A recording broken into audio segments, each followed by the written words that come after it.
From the Detroit Free Press, it's Friday, June 4th. Here are today's top stories, presented by Bush's Fresh Food Market. Bush's has over 4,000 Michigan products, including the freshest fruit and vegetables, meat, seafood, and baked goods. Stop by one of Bush's 16 locations for the personal service you expect from your neighborhood grocer. For the Detroit Free Press Autos team, I'm Jamie LaRue. General Motors dealers will finally be seeing more cars on their lots, and consumers might have more selection. GM has been storing thousands of incompletely built new vehicles across the nation. The vehicles await parts that contain semiconductor chips, which are in short supply across the industry. GM has parked about 30,000 Chevy Colorado and GMC Canyon mid-size pickups and full-size vans around the Missouri plant where they are built. Now GM can complete them and then ship them to dealers. The automaker said it is able to do this because of its supply team managing the allocation of limited chip parts, but a chip shortage still exists. GM also said it will speed up the lines at its Flint assembly plant to build 1,000 more heavy-duty pickups per month there, starting in the middle of July, to meet consumer demand.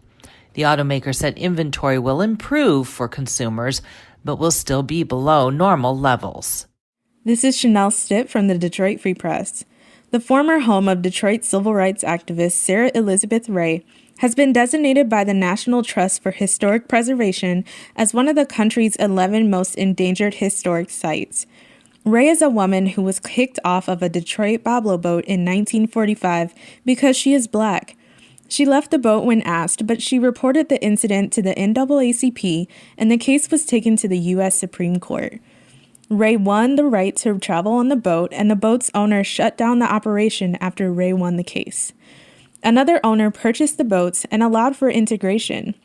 Ray's home on Detroit's east side holds several documents, photos, and artifacts that reflect her activism over the years. The designation was requested by Aaron Schillinger and Desiree Cooper, who are co-founders of the Sarah E. Ray Project and creators of a short documentary titled Sarah Elizabeth Ray, Detroit's Other Rosa Parks. Schillinger and Cooper plan to continue taking steps to preserve the home. I'm Susan Tompor, and I'm a columnist with the Detroit Free Press. Here's a tax tip that many people in Michigan may have skipped over. Did you lose work in 2020, but then file your state income tax returns in February or early March? You could have been shortchanged on a tax refund of $400 or so from the state of Michigan. But to get that money, you're going to need to file an amended state tax return. The problem arose after a new tax rule regarding jobless benefits was put into place in Washington on March 11th.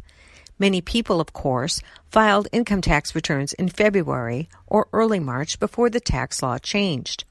The IRS will calculate the extra refunds for most people on the federal level, and you will have to wait for that money. But on April 27th, the Michigan Department of Treasury announced that it is requesting an amended return be submitted.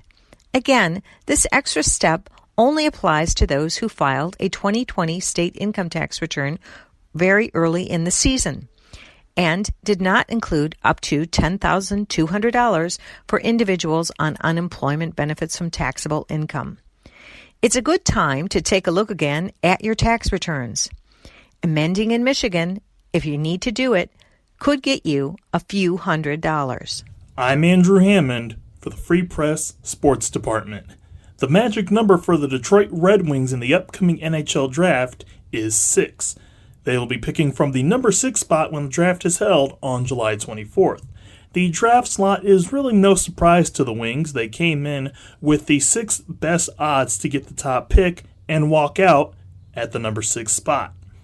Wings GM Steve Yzerman isn't worried about draft position because he's confident in the strength of the draft, giving Detroit a solid top 10 pick. Well, I think we'll get a good prospect. Again, I've off the top of my head, I don't have a list in front of me of the kids, but I've seen the majority of those kids that'll be in that 1 to 10 range. So again, we're excited about the possibilities that'll be there. Ultimately, I think more so this year than any other year, you're going to have vastly different lists, even with the I think within the the people within the media that that are responsible for their outlets, for their draft list. You'll see radical differences this year just based on which league these kids were playing in and how much they played or didn't play. So this one's going to be, maybe there'll be more surprises than ever, I guess. But I think, again, sitting at 6, there's players we think will be there and multiple players, and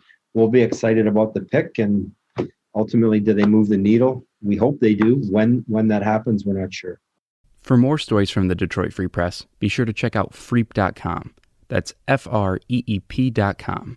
If you're a fan and want to support our quality local journalism, subscribe. Go to freep.com/special offer.